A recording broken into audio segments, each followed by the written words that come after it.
What would you do with a brain if you had one? Why, if I had a brain, I could while away the hours, conferring with the flowers, consulting with the rain. In my head, I'd be scratching while my thoughts were busy hatching if I only had a brain. I'd unravel every... Oh, no! Oh, well. Sorry about that. Hi, I'm Melanie Herman. And I'm Nick Herman. And we're here with another installment of Brain Change for You, our podcast on neuroplasticity. And just a reminder, a really quick reminder, you are not your brain, which puts you in the driver's seat and helps you move forward with a lot of areas of your life that you might have felt you couldn't progress at. Another review. Sorry, I interrupted. Another review is that neuroplasticity is the new brain science, is the ability of the brain to change its own structure and function through the ability of mental experience.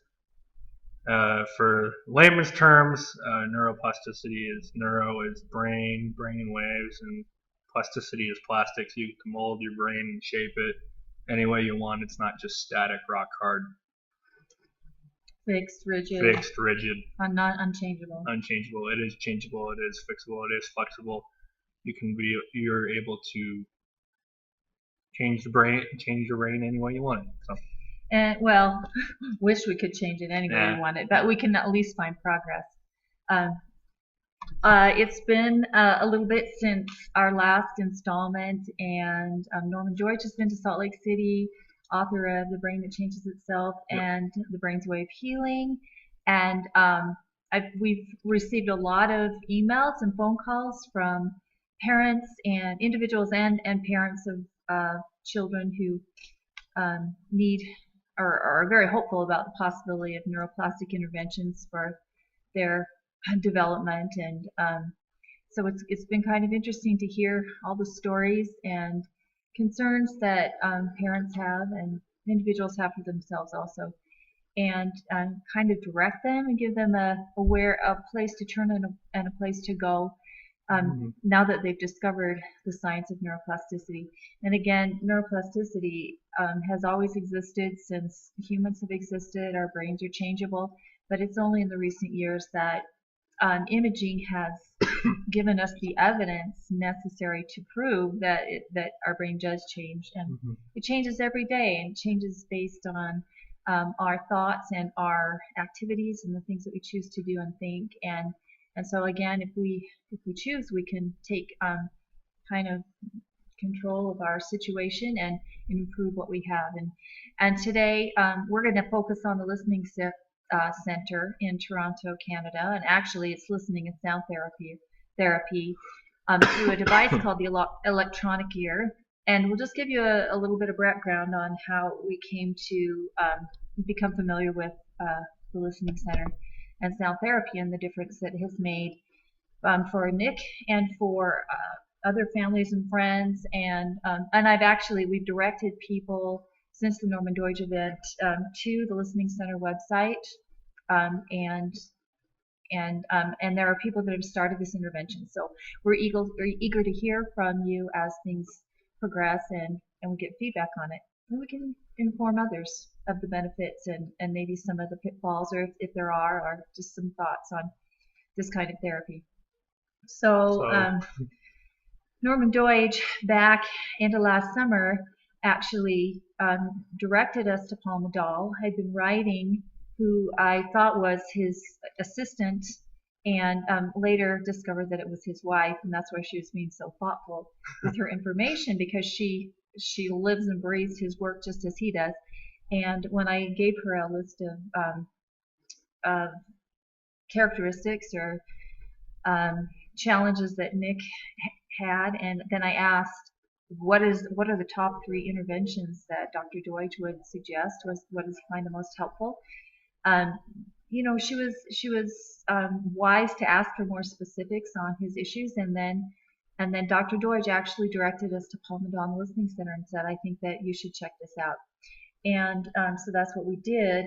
And I got a phone call with the Listening Center with Marina Petrusky, and arranged for a Skype consultation where they went over some of the symptoms of listening deficits. And it's not anything that I ever thought it would be obvious that, oh, Nick, he's always heard very well. He had hearing tests when he was born, shortly after and through his infancy and early childhood, and we knew that he could hear. So, why would listening and sound therapy be beneficial? Well, I had a lot to learn, and so did Nick. And so we'll tell you a little bit about that today. So this is Paul Medall, and this is the Listening Center in Toronto, Canada, and we're in Ontario, and we were there last July and August. Yep. So Norman Deutsch and the brain that changes itself, he was actually, like Melanie said, he was actually the one who directed us to Paul Medall. And he talks about Paul Medall and his work in The Brain That Changes Itself. Paul Medall also has his own book. I can't remember what exactly it's called. Yeah, When Listening Comes Alive. So if you want to look that book up, you can. You can find it on Amazon.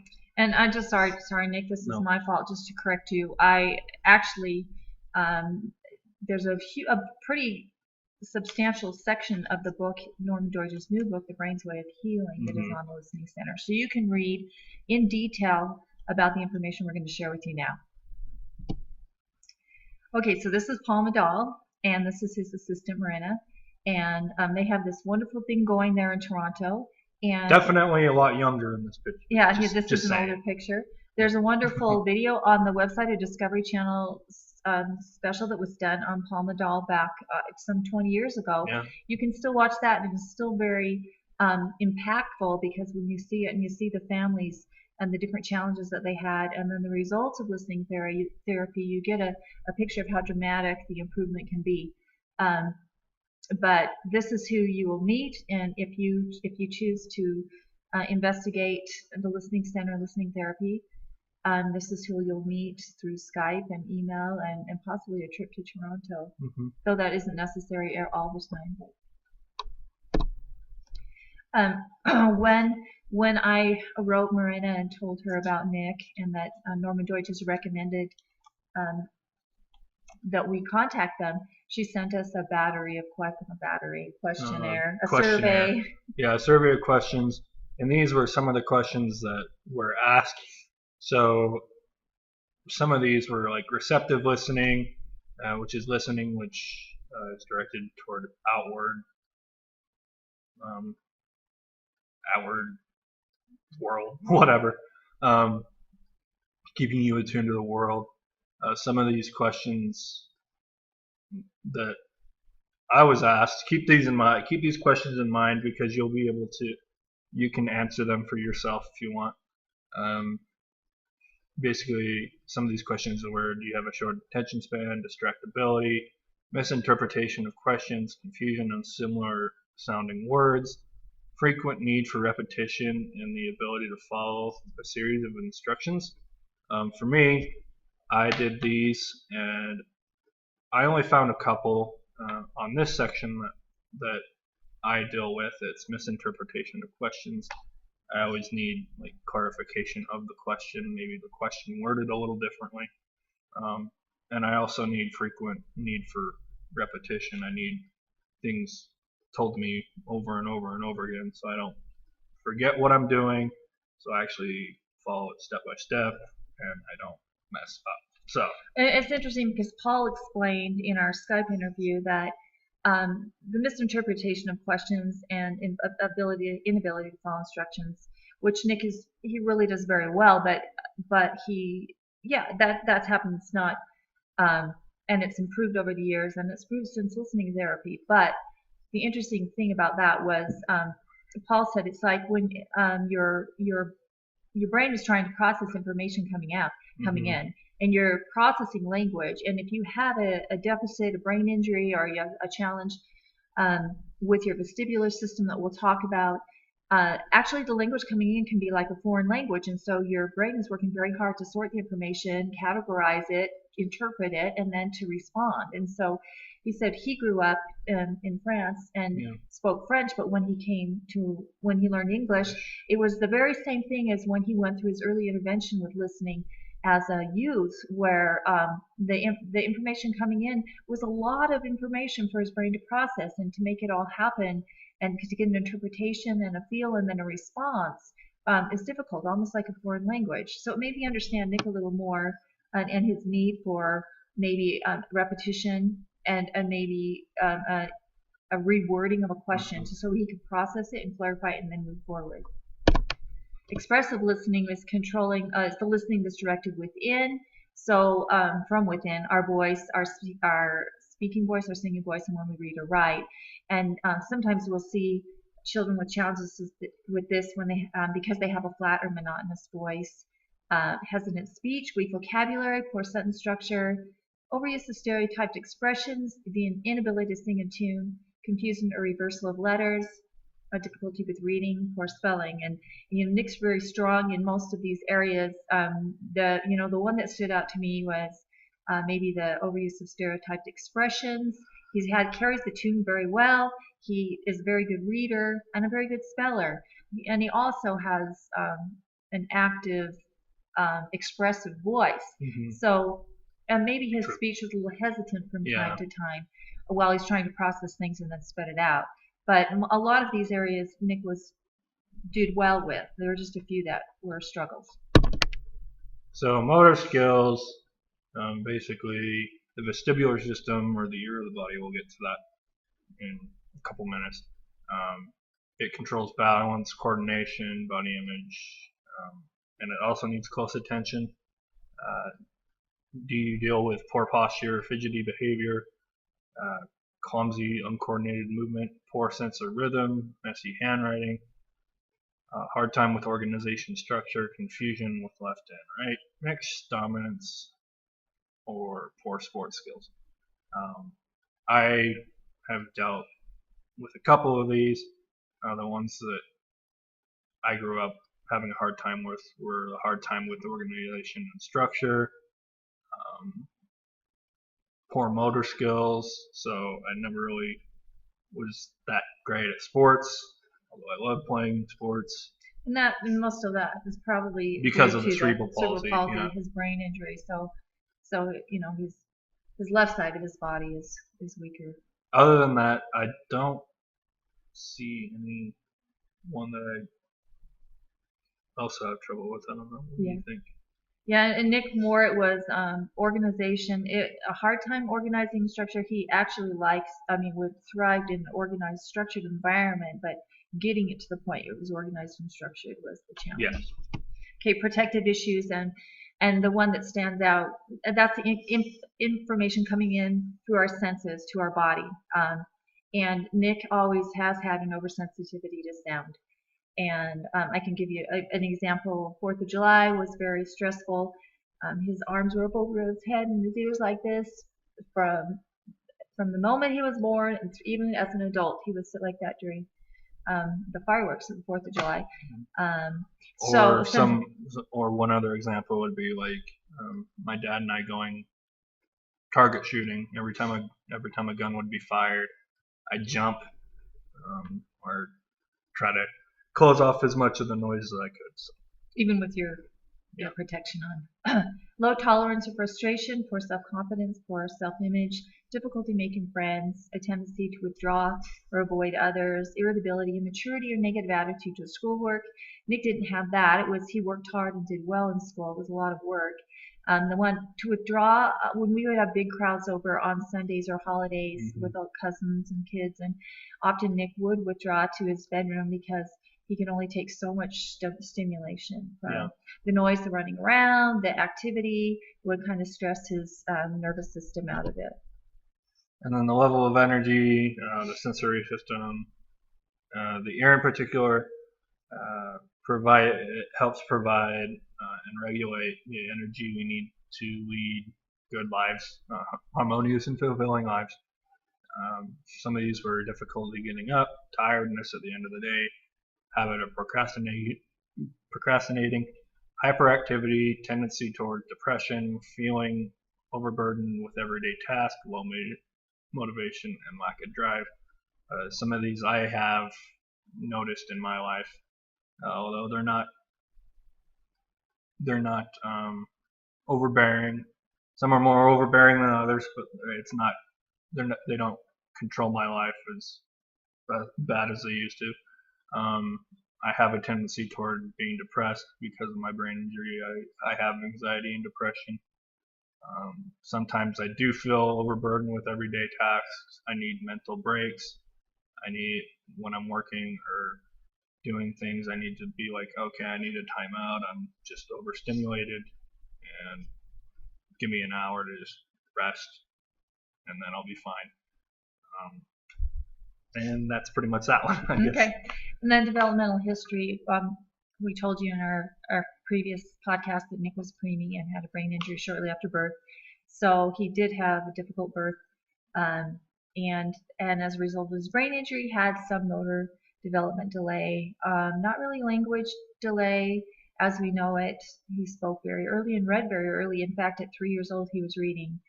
He also didn't struggle from recurring ear infections. So, listening therapy wasn't like an obvious, just by, the name listening therapy, I didn't think that would be something that would be helpful for Nick. But we'll explain why that is the case. Let's go over this vestibular nerve, Nick, and then I'll give the rabbit example, the bunny example. Okay, so the vestibular cochlear nerve is in the middle ear, inner ear. Inner middle right middle there. ear. Yeah, it's somewhere. You can see it just yes, I'm crazy. To the right of the semicircular canals that look like a snail. Yeah, there's a snail in your ear. Oh my gosh! It's the 8th of the 12th cranial nerves, and it's actually a pair of nerves. So you have one that goes to each ear, comes from each ear, and it's located in the internal auditory canal and is part of the skull's temporal bone. So because it's part of the bone, they do bone conduction. Part of listening therapy with the electronic ear is bone conduction therapy. So we'll talk about that. But it's not only responsible for hearing, but also for balance and how your comfort in the world and how you carry your body and the weight that your body, how heavy your body feels. All these things have to do with your vestibular nerve. It brings information from the inner ear to the brain. And like I said, all that sensory stimulation that I explained could be stressful for Nick when a lot of people were over there and there was a lot of noise and activity. That's all coming in, and it has to go through that vestibular nerve and be processed to get to the brain. So that's a challenge if you have a problem with your vestibular cochlear nerve. And what the listening therapy does, if you look out of the picture to the side, you'll see the cochlear nerve and the semi-circular canals. It's just that what the listening therapy does, it exercises that piece of the middle ear, and also the vestibular nerve, which is just to the northeast of that yellow nerve that you see there. It helps stimulate that as well. Yeah, so we're going to talk about how stimulating, and Nick calls it, what do you call it, your issue with your left side? Cerebral palsy effect. Yeah, he calls it the cerebral palsy effect. So when they did his initial listening test in Toronto, they found that his left vestibular nerve had been affected, like as the rest of the left side of his body with his brain injury. So it needed some stimulation, and so that's what the listening therapy does.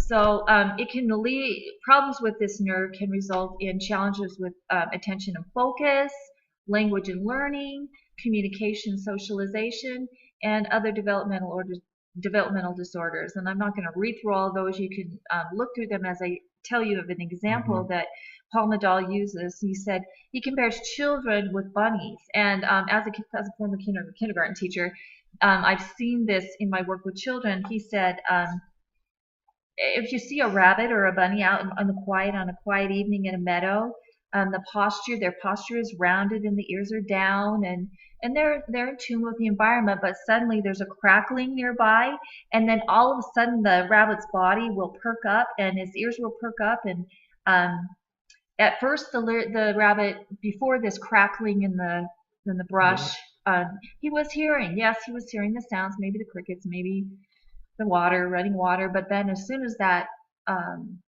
crackle comes, or that warning of danger, his whole body becomes alert. And Paul Madal describes this as the ear of the body, because not only do we hear with our ear sound and hear through our the ear we just showed. Yeah. We also Vestibular have ear. system. The vestibular system is the ear of the body because it infects our entire body. And so you'll see a rabbit all of a sudden on alert, sitting up tall and paying attention because their life's in danger. It could be a predator, and so suddenly now they're listening. They're doing more than hearing. In a classroom, in kindergarten classroom, I can picture the children on the rug, and they'll say children that struggle with vestibular issues. Challenges. Yeah, their bodies might be slumped over. You could be doing something pretty interesting that most of the class is sitting up tall and alert and engaged in, and this person is slumped over and with little eye contact, and their bodies are relaxed or not without a lot of tone. Mm-hmm. And if you ask them to sit up tall and straight and pay attention, they might do that for just a minute or two, but then they easily get distracted, and they'll go back to that kind of slump. Yeah, it's hard to keep their body in tune and their minds and their brains in tune because of vestibular the vestibular system issue. Yeah, so it's really interesting. I didn't know about that when I was teaching kindergarten. That I could have looked at this child and just by their body language, I think, oh, they're bored, they're uninterested, maybe they have ADD because they're clearly not engaged with the rest of the class. Yeah. Well, it could have clearly been a vestibular challenge. Another thing that Paul points out is the tone of the voice and the language and talking, and a child whose tone is very flat, mm-hmm. without a lot of intonation and expression. That's another sign that there could be challenges with the vestibular system. Yeah. So these were interesting things for us to learn about, and I will give it just a little history about the listening center. The listening center. The listening center. Paul Madal, how he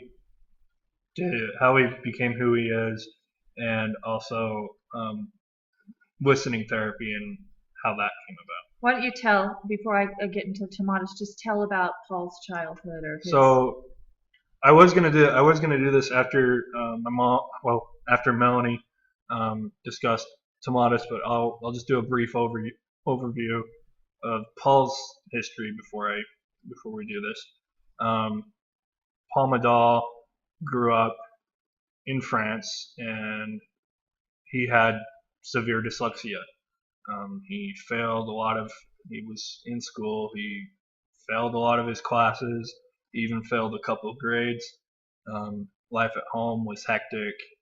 There would be shouting matches, slamming doors, instances where he would, run away and stuff like that, and it was just really hard for him. So but the only way he'd find peace was going on bike rides to a local monastery and visiting with the monks there. And one particular monk took care of seeing how Paul was and being like a fatherly figure, and they would just discuss like life, what did you do fun, just regular life goals. And he recommended Paul to Alfred Tomatis, who was a scientist in his own right.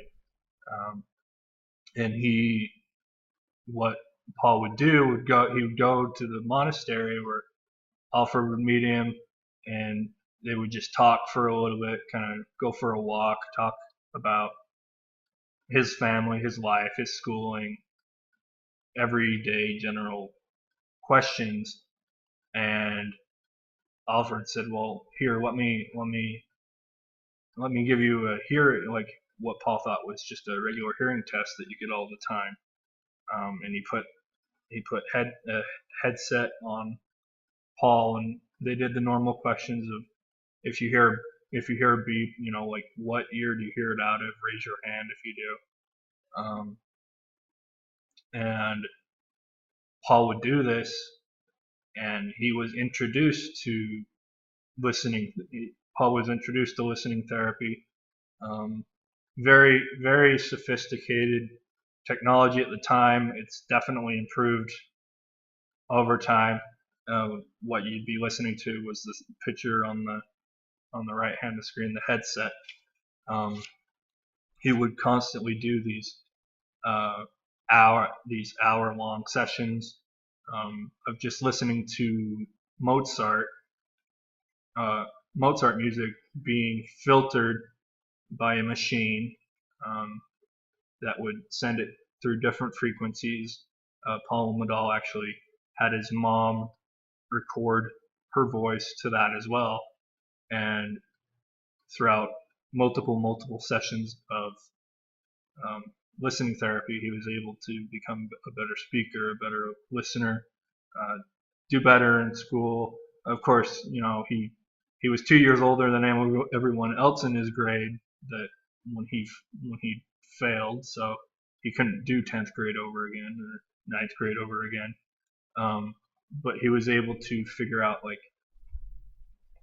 what his issues were and how to deal with them, and this listening therapy was able to help him out with that. So that's a brief history. Oh, and just one sec. But and Paul, Paul, if you meet him today, isn't he? He's the most. He's the nicest man. The nicest, but most soft-spoken, but eloquent.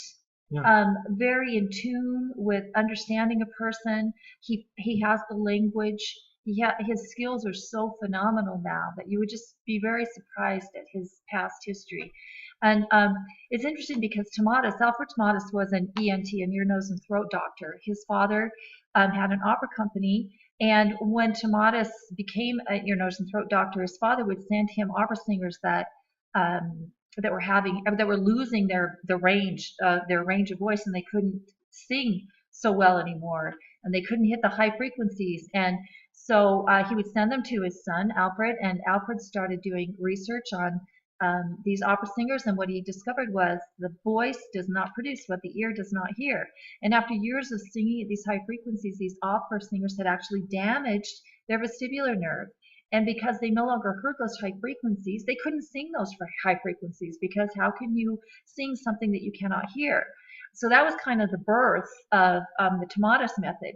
And actually, when Tomatis went to the monastery where Paul was, he had been brought there to do a research study, because many of them, I think they had cut the chanting out of the regular routine of the monks in the monastery, yeah. And all of these monks had gone into depression, trouble sleeping, yeah, and all these issues, and what they found after doing the study, Dr. Tomatis with the monks, they found that how important those tones and that those chants were to these men that had done that their whole life, and suddenly you take those away, and their whole well-being as a person just floundered.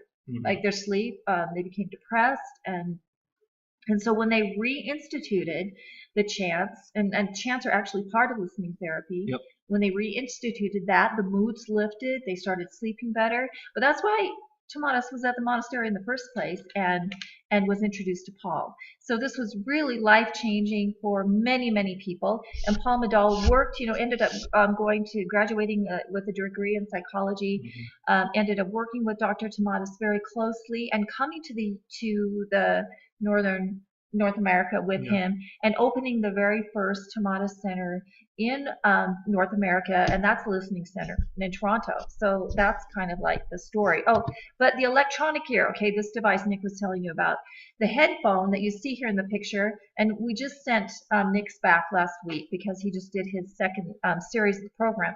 The first series is the passive phase, where all you do is you listen for 2 hours a day to this filtered music, and you start out, I believe, with the whole range, and over your sessions they take out the lower frequencies so that you are hearing only the very high frequencies, and these are the ones that actually force your vestibular nerve to start working and exercising. The high frequencies make it work, and so where maybe Nick's didn't have a lot of movement, now suddenly with this not only sound conduction but bone conduction, that's important. That's built into this electronic ears. They're also vibrating or conducting bone therapy to exercise that part of the vestibular ear. system. Yeah. Ear. And it's basically this electronic ear basically just helps exercise those muscles and systems in the middle ear so that you can hear the frequencies that you couldn't hear before.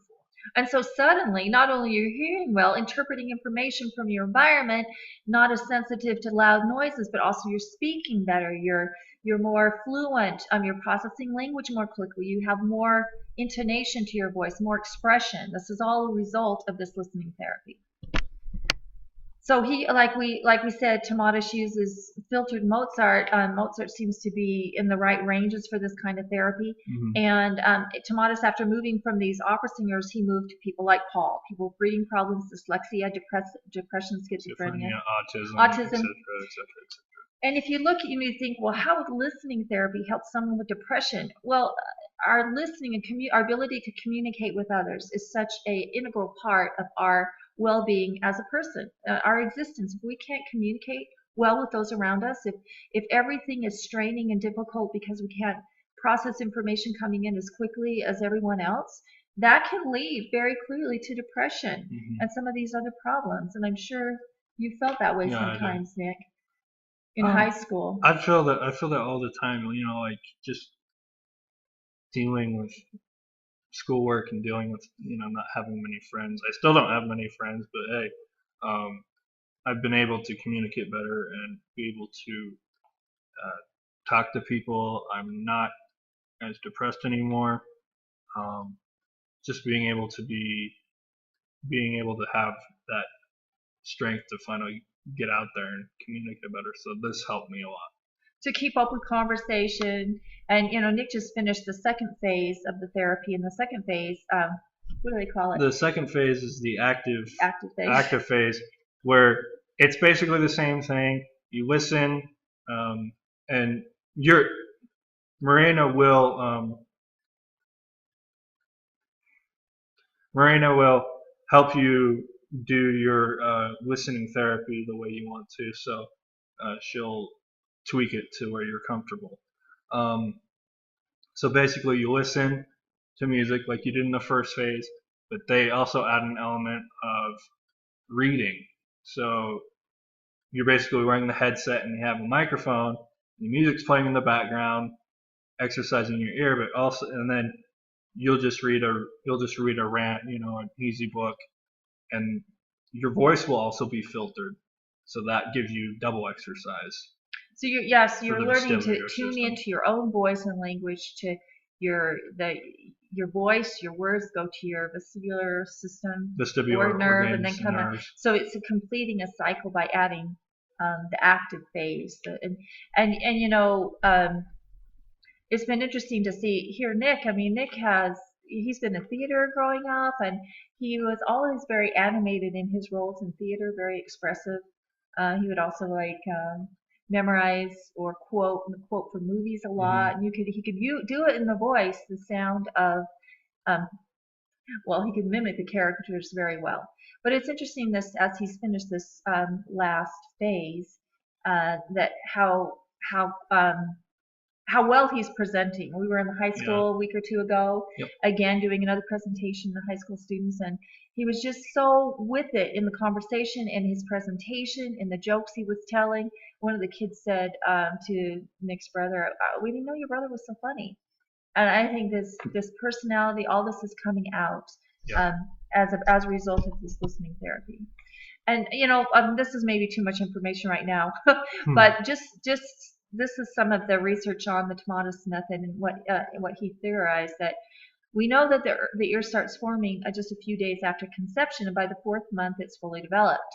And so information from the ear, the fetal ear, Tomatis believes stimulates and guides the development of the brain. So auditory communication problems can begin in pregnancy. if the fetus is not properly responding or hearing the mother's voice, then this can also affect the development of the brain. And again, Paul calls this the body, the ear of the body. It affects all of your body, your feeling, your movement, your Mood, tone. your tone. Yeah, so the whole body's involved in speech and language. It's just not your voice and your ears. So, so this is why they use the mother's voice. They record your voice and they will play that back through the filtered music. And sometimes they have very profound effects, because an infant that didn't hear the mother's voice in utero properly suddenly now tunes into the voice. And in fact, the 3-year-old on the video, the Discovery Channel video, is a great example of this, and it's phenomenal. You should watch this video clip and see the changes in this little boy after having this work done. So, Paul Madal and Miranda Petrosky are really great people. This is me, visiting them last summer. If you want to learn more information, you can go to www.listeningcentre. That's listening center CENTRE.com. Or for more exercises that you can do at home, if you can't travel to Toronto, you can do www.ils.com. You can there are also different exercises that you can find online by Googling. Like Luminosity is a good one for brain training, Brain HQ, and many others. So there are other options, like Nick said. Some might find it difficult to go all the way to the Listening Center in Toronto. It was really great for us to go. We went to the master. Tomatis is deceased, but Paul has carried his work on, and he is a master. The ILS integrated listening system that is in the U.S. This is also a good program, and in fact, the founder of ILS had a daughter with some of these challenges, and he traveled with her to Toronto, and the effects were so profound for this daughter, and this man happened to be a medical doctor, that he came back to the U.S. and he started this company or this program. It's all based on the Tomatis electronic ear, also, like Paul. So that's another option. And, one of the people that contacted us after the Deutsch event and reading about listening therapy in The Brain's Way of Healing, Norman Deutsch's book, they've actually started their son with the ILS system because travel wasn't an option for them. So we're excited to hear from them. He is a 16-year-old high school student, and we're excited to hear how things go with him as he continues with his listening therapy. One more note. I think we should tell him about the winches. What do you think? So, a co-worker of Melanie's and friend of ours, they also are doing with a daughter that also has problems. I'm not particularly sure what they are. Her problems are really with speech and language production, but her scores, and the schools could do nothing more to help her. The parents were feeling very hopeless, and the schools were saying, we don't have services for her. But she was scoring in the 30th and 40th percentile in her reading and language tests. But soon after they heard about Paul Madal, of course, being a concerned parent, they took their child up to Paul Madal. They did the listening therapy, and then they came back, and their daughter was scoring in the 80s, the 80th percentile, the 90th percentile. So they could see an amazing improvement. And very quickly. Yeah. This is within 2 months. 2 months, and the schools were just in shock. What have you done? What have you done with your daughter? So, and maybe not every case will be that dramatic and that immediately profound, but you never know unless you try. Yeah. So. I mean, this is a great therapy, great neuroplastic intervention. We will put as we post this video, we will put a link to Access Utah, Utah Public Radio show with Norman Deutsch, in which Nick and I were guests, and also the Winches were guests, and they told about their daughter. And it will be very interesting for you to hear in their own words the experience that they had with listening therapy, the electronic ear, and the results, and the happy little girl that they now have, because now she can communicate with her friends, her teachers, and her family. And if you have any questions or thoughts, you can email us at our email at our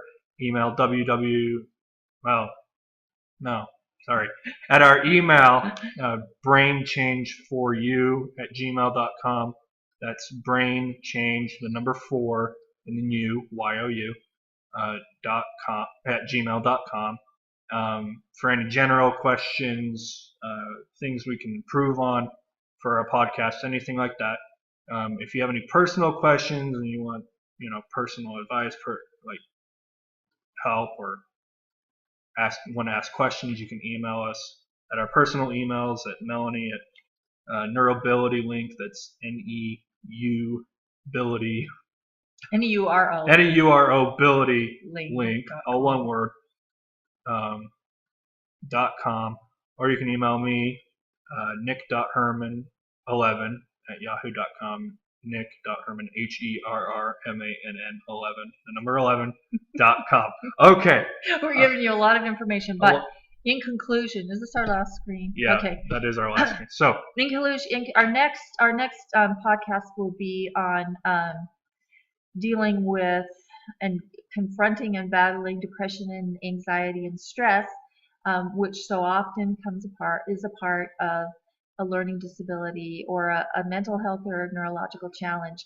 And in all the emails and calls we've been getting, a parent will tell about their child, and I'll send them information. We're sending out resource pages that has many neuroplastic interventions and links to them. And again, email us if you'd like a copy of that resource page. But almost as an afternote, I'll get an email that says, "Thank you so much for this information. I'm finding this so helpful. Is there anything you can recommend for depression or anxiety or stress?" And I think that is just a part of dealing with a neurological or mental health challenge. That's just that comes with the package. And so we're going to do a little podcast on that, and I hope that it will be helpful to many of you and those that are caring for others that have that issue. But also, as you're a caregiver, that's also a part of the experience. So look forward to that in the next week or so. Thanks for tuning in. We hope you enjoyed listening and sound therapy and the information on the Listening Center and the electronic ear. Yep. We'll see you guys later.